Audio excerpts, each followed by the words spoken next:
Right, 5 July 2025, and today I'm going to give you an early update, and then I'll be back in the evening for our usual update. So this is very important, and this is probably one of the most important things you are going to ever see in this next few months in Zimbabwe.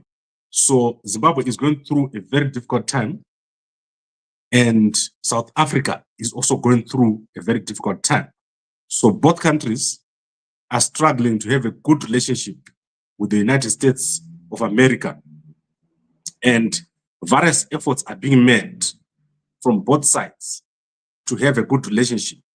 However, there are some stumbling blocks that have been identified, and particularly in the case of Zimbabwe, the United States has got no appetite, they've got no interest in anything happening in Zimbabwe.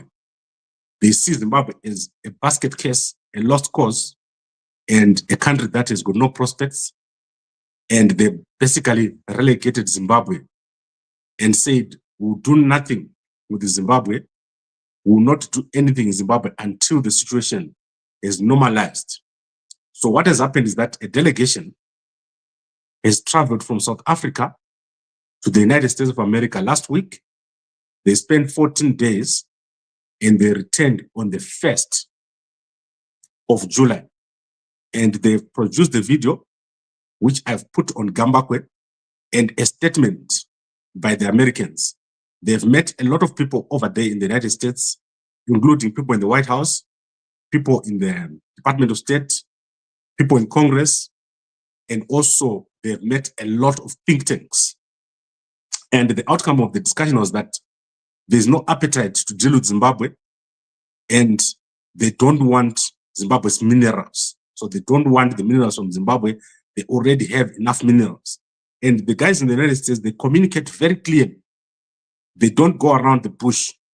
So they are going to tell you what they think, and they're doing it right now. So the guys from the AfriForum and the guys from other organizations have gone over there, and they've been told, while they spoke for the Zimbabwean farmers, that there is no appetite right now to do anything in Zimbabwe. So you can see that post. If you go to Gambakwe right now, you see the post. You also see the video, which I've put there. There is no appetite to deal with Zimbabwe. To make matters worse, they don't want to deal with SADC until Mnangagwa is gone. So until Mnangagwa is gone, there's no appetite to deal with the SADC. So I want to show you that clip, that little clip, just that moment when they're talking about SADC, so that you understand what I'm talking about. Mnangagwa ari kuuraya vanhu nenzara. Mnangagwa ari kuuraya SADC nenzara. That is Mnangagwa. He is a problem because of human rights violations, the way he's treating the media, the way he's treating the opposition. It's being watched all over the world. Mnangagwa's behavior is a problem. So now let me show you quickly this little portion here about SADC. I just want you to see what they said about SADC. Part of the delegation that visited Washington, D.C., where the issue of Zimbabwe was also brought to the attention of those we met with.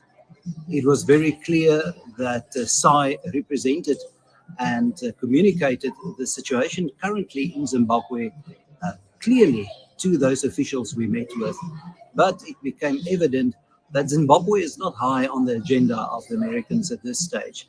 However, they did take note, and it was good that SAI represented the farmers from Zimbabwe and put the case of Zimbabwe to the American administration. It is also very clear that the administration is waiting for a change in the SADC leadership before any further actions might be taken.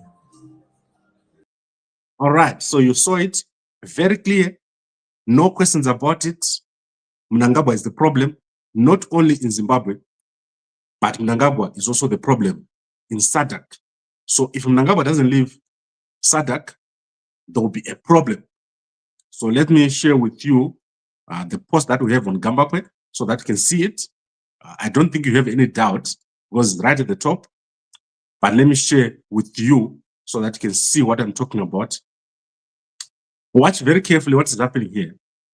We have a big problem because as we speak right now, America is even considering allowing the IMF to give a loan to Zimbabwe to pay the farmers.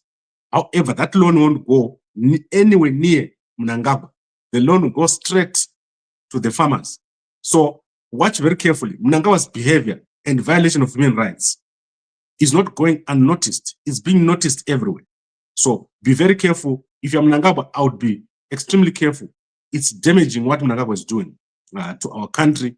And the problem is not anyone else. It's Mnangagwa. So you cannot blame anyone else for the problems that Zimbabwe is facing. So if you go to Gambakwe, let me quickly show you. You'll see this video I've put here. So that is the very first story. I know you might watch this later. So you just look for this post here. Written, Trump administration not interested in Zimbabwe minerals. So search for that post and then you can play this video here. Not only in the White House, this message was also the one we got from the Department of State and from the think tanks, that Zimbabwe is not very high on the radar. Okay, so you can see it. I've done my best, guys, to show you what is important. If we're going to get a normal country, we have to get Mnangagwa out. We also have to get our country normalized with the external world. People are starting to lose interest in Zimbabwe and the human rights violation right now. The arrest of journalists, the violations of elections, the damage to the opposition. Mnangagwa is doing all sorts of crazy stuff and is being noticed. So go and watch and read that whole post that we've done on Gambakwe. And I'll see you again a little bit later at 9 o'clock, 10 minutes past 9, as I see you every day. Thank you very much for watching. And I'll see you again in about 3 hours. Okay, I think we're good. I'm getting used to my new music here.